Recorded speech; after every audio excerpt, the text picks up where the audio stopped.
bom dia. Eu sou o Flávio Gomes de Barros e estamos juntos em mais um domingo.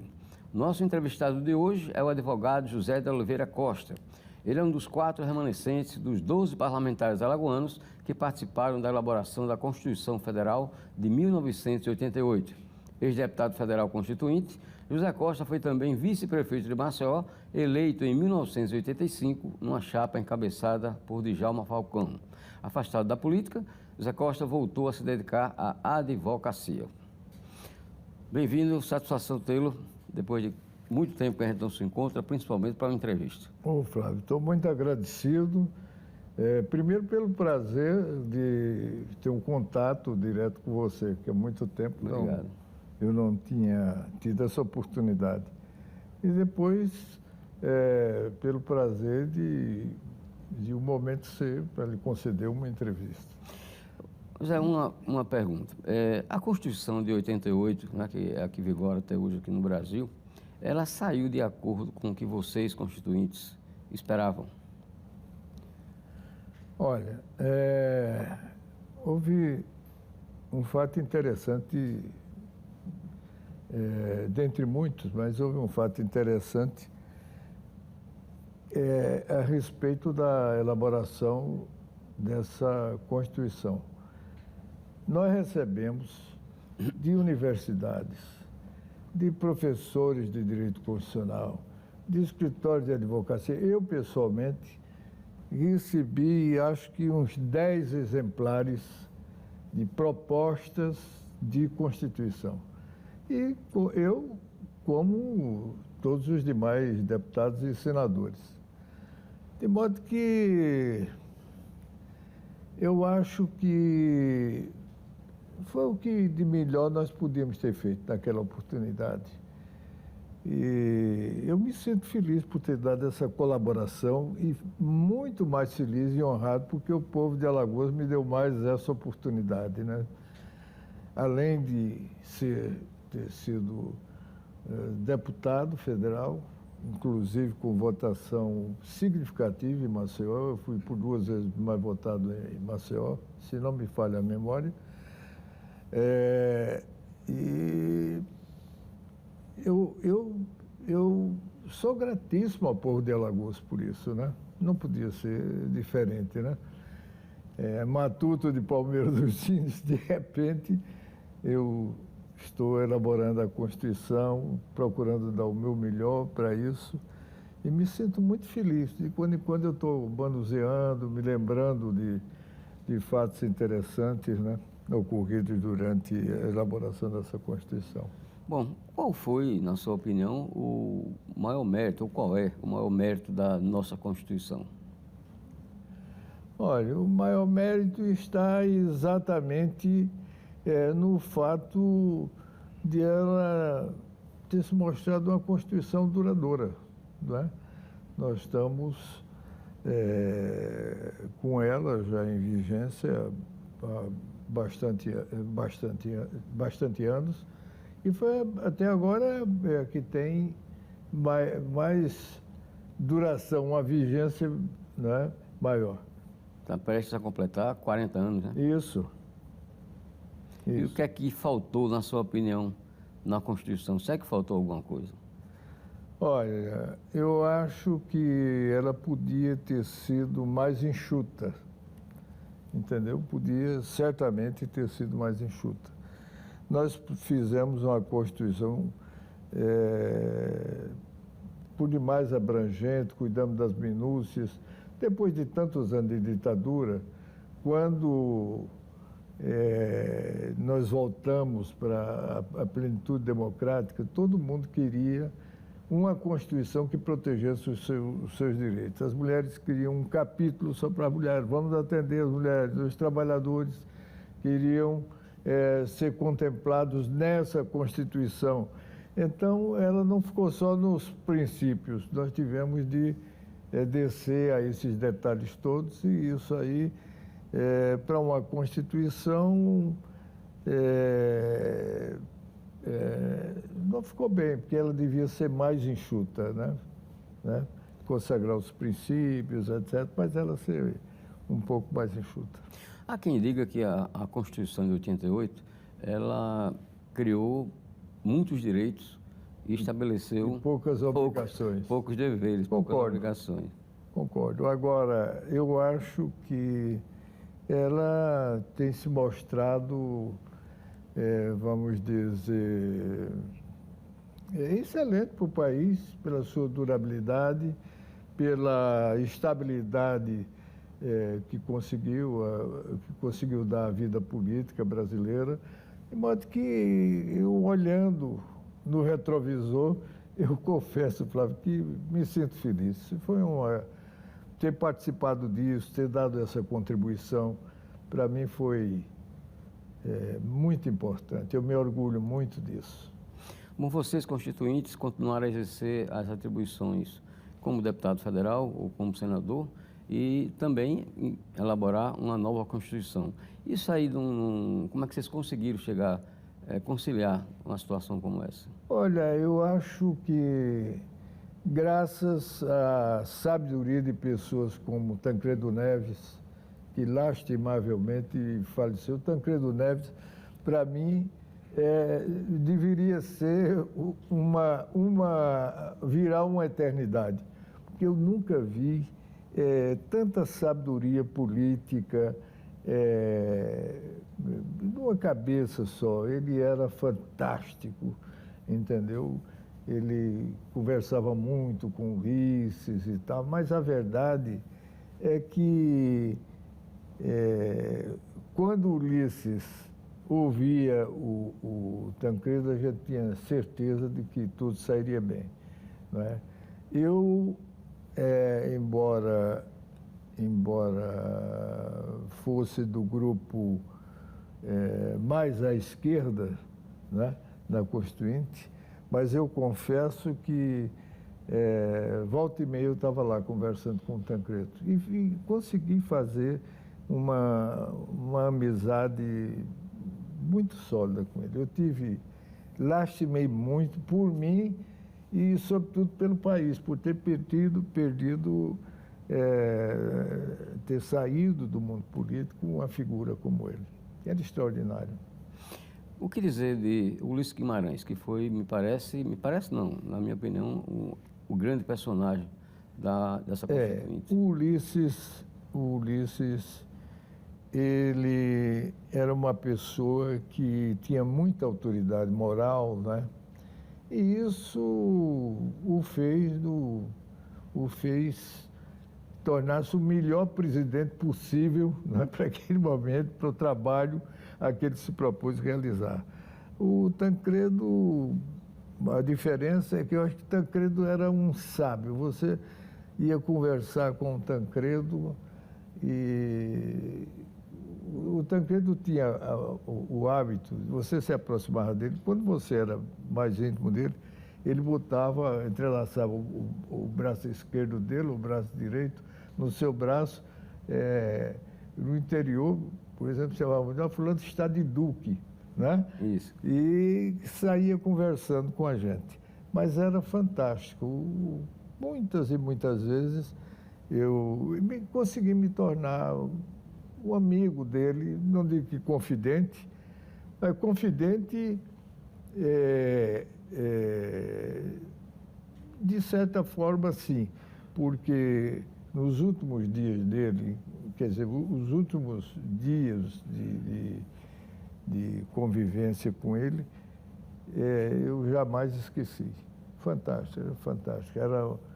Ele encarnava toda a sabedoria dos mineiros, entendeu? De uma pessoa só. Ele era fantástico.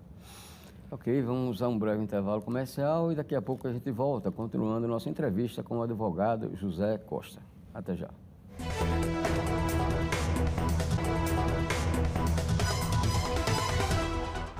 Estamos de volta com o programa Contextualizando aqui pela TV Pajuçara. Comigo, o advogado José de Oliveira Costa. Doutor José Costa, alguns juristas defendem que já está no tempo de nós termos uma nova Constituição. A sua opinião? Essa Constituição tem conseguido ordenar a vida política do país, ela tem conseguido ajudar na consolidação, vamos dizer, superar esses conflitos, essa coisa, tem dado muita estabilidade à vida política do país. Eu acho que não conviria mexer agora. As emendas constitucionais são possíveis e ajustaram a Constituição aquilo que se mostrou como necessário algum tempo depois. Eu acho que ela tem dado ao Brasil tranquilidade, condições de trabalho, as instituições funcionando bem. Eu acho que não se devia mexer agora na Constituição. Há muitos anos sem exercer mandato, como é que o senhor avalia o atual momento político brasileiro? Olha, eu quero lhe dizer que, às vezes, eu vejo na televisão os trabalhos na Câmara. Confesso que sinto muita saudade, entendeu? E eu fui consultado por uns amigos para saber da possibilidade se eu admitiria ser candidato a deputado federal no próximo ano, nas próximas eleições. Eu sabia que eu estou com 89 anos. Eles não, mas eu disse, eu vou pensar. Realmente, eu sinto muita saudade da casa, mas, sobretudo, quando eu estou vendo os debates, etc., eu sinto a necessidade, não que eu seja um gênio da política brasileira, mas eu sinto a vontade interior de dar uma colaboração. Mas acredito que o Congresso tem para mim que o povo brasileiro admite que o Congresso está fazendo um bom trabalho, tanto o Senado quanto a Câmara dos Deputados. Há quem considere que o Poder Judiciário, principalmente o Supremo Tribunal Federal, tem exacerbado nas suas atribuições, inclusive invadido competências do Legislativo. Concordo plenamente. Eu acho que o que se tinha de observar, e observar com muito rigor, era a regra de que cada um deve atuar no seu quadrado. Isso para mim, isso é a coisa fundamental. Essa não intervenção, não invasão na esfera de competência dos demais poderes do Estado, né? Eu acho que isso é importante. A que se deve essa situação? Fragilidade do Legislativo ou supremacia do Judiciário? Eu acredito que o Judiciário precisava se afirmar mais. Mas eu noto também o seguinte, que a qualidade dos trabalhos, tanto no Senado quanto na Câmara Federal, precisaria melhorar bastante. Tem muita coisa importante que fica anos e anos e anos numa gaveta sem que ser submetida à apreciação do plenário, sem que aquela questão seja resolvida, né? Eu acho que o Legislativo precisa ser um pouquinho mais eficiente. Acho que é fundamental isso. O que dizer das estreitas relações que existem ultimamente entre o Poder Executivo e o Poder Judiciário? Isso é bom ou é ruim para a democracia? Não, eu acho que a regra era que os poderes são autônomos e harmônicos entre si. Como diz a Constituição. Né? Como diz a Constituição. Isso é o que é importante. Essa harmonia entre os poderes é fundamental. E também a independência, né? Não está invadindo a competência dos demais poderes. Um questionamento que muitos fazem é o poder que tem o presidente da República, né, de indicar os integrantes dos tribunais, principalmente o Supremo Tribunal Federal. O que dizer sobre isso? Eu concordo com isso. Eu não tenho uma fórmula imediata, não tenho uma fórmula imediata para colocar aqui para você. Eu já... Esse foi um dos temas que me fez pensar muito, né? Quando eu era deputado federal, quando eu era congressista. E acho que é muito importante que essa harmonia entre os poderes do Estado é fundamental e a não invasão das competências que estão previstas na Constituição, isso é fundamental, né? Eu vejo com pesar, algumas vezes, o Supremo Tribunal Federal ultrapassando realmente os poderes que a Constituição lhe dá, né? O que dizer da proposta de alguns, no sentido de que os ministros e desembargadores, né, exerçam mandato, tenham mandato.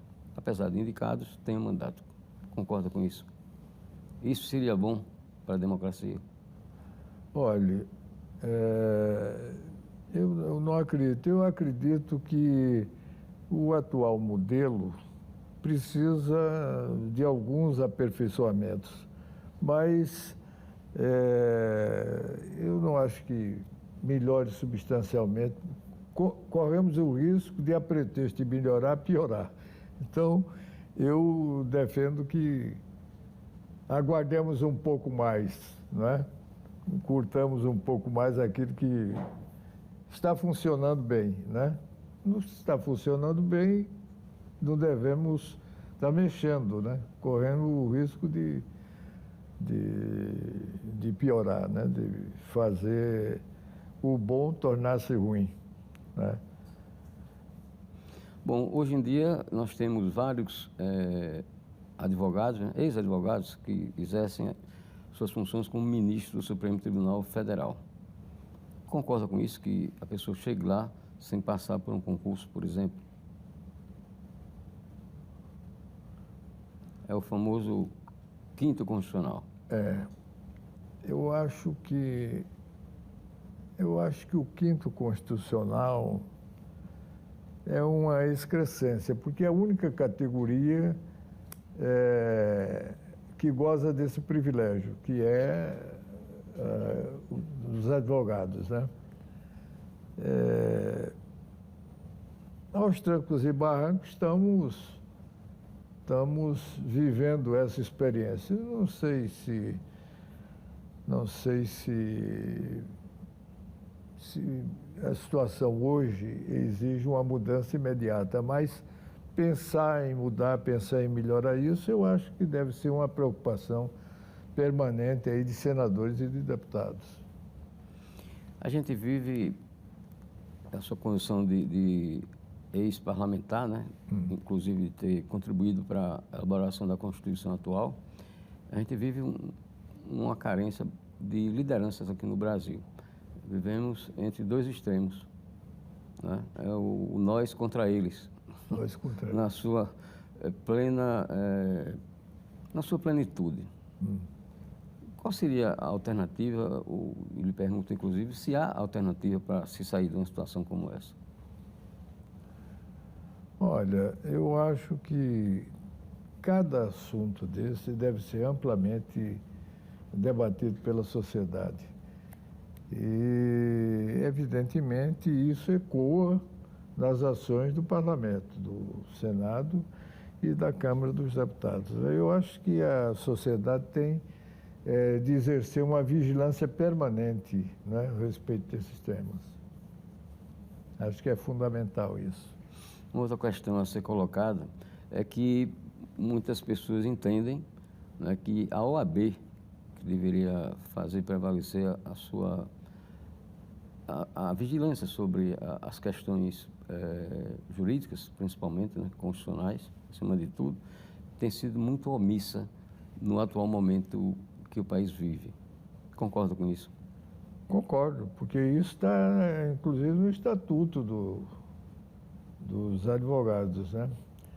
A OAB tem um papel de vigilância permanente, né, de guarda da Constituição. Nós temos de zelar por isso, né? Sobretudo os que, de alguma forma, né, exercem uma profissão, seja ele o ministro do Supremo Tribunal Federal, o ministro dos demais tribunais superiores, ou dos tribunais de justiça. É fundamental que todos procurem, nos seus julgados, etc., indicar caminhos. É fundamental, quer dizer, decidir com justiça, aplicar a lei, mas indicando caminhos também, discutindo amplamente esses temas. Chegando aos 90 anos, na plenitude de saúde, eu lhe pergunto, o que mais lhe realizou na sua existência? Foi a política ou foi a atividade como advogado? Flávio, eu vou lhe dizer o seguinte. Primeiro, eu pensava em ser médico, né? E o médico da família é o meu irmão Rui Costa. Tem outro também na área da saúde, que é o Pedro Costa, mas é dentista, né? Eu imaginava ser médico. Um processo contra meu pai, que eu considerei injusto, me fez, nessa época eu trabalhava no Rio de Janeiro, eu trabalhava trabalhava no Globo, trabalhei na Tribuna da Imprensa com o próprio Carlos Lacerda. Esqueci de dizer que também é jornalista. Hein? Esqueci de dizer que também é jornalista. Não, sim, foi uma coisa extremamente gratificante para mim, né? Agora eu confesso que a maior frustração que eu tive foi exatamente não ter enredado aí pelos caminhos aí da medicina, né? Mas me sinto muito gratificado como advogado, porque eu fui advogado de preso político. Praticamente, eu diria que 90% dos acusados pela ditadura, né, do cometimento de eventuais crimes políticos, o que foram objeto de inquérito policial ou que foram efetivamente processados. Eu fiz muitas viagens para Recife, né, para a auditoria da 7ª região, para defender clientes, a maior parte gratuitos, né? Eu me sinto muito feliz por ter participado da luta contra a ditadura, e isso para mim, supriu tudo, sabe? Agradecendo a sua presença aqui em Contextualizando, lhe dou a oportunidade de uma mensagem final para o nosso telespectador. Flávio, eu primeiro quero agradecer imensamente a oportunidade que você está me dando de ter um contato com todos os alagoanos, a audiência enorme aí do seu programa. E eu me sinto muito feliz, porque Alagoas me deu muito mais do que o que eu mereço. Me sinto muito feliz, muito satisfeito. E, embora não fosse a advocacia a minha tendência natural, eu pretendi outra coisa, a advocacia me fez realizar muitos sonhos e ajudar muita gente, né? Ok, você pode rever essa entrevista com José Costa no YouTube da TV Pajuçara. O programa Contextualizando deste domingo fica por aqui. Um bom final de semana.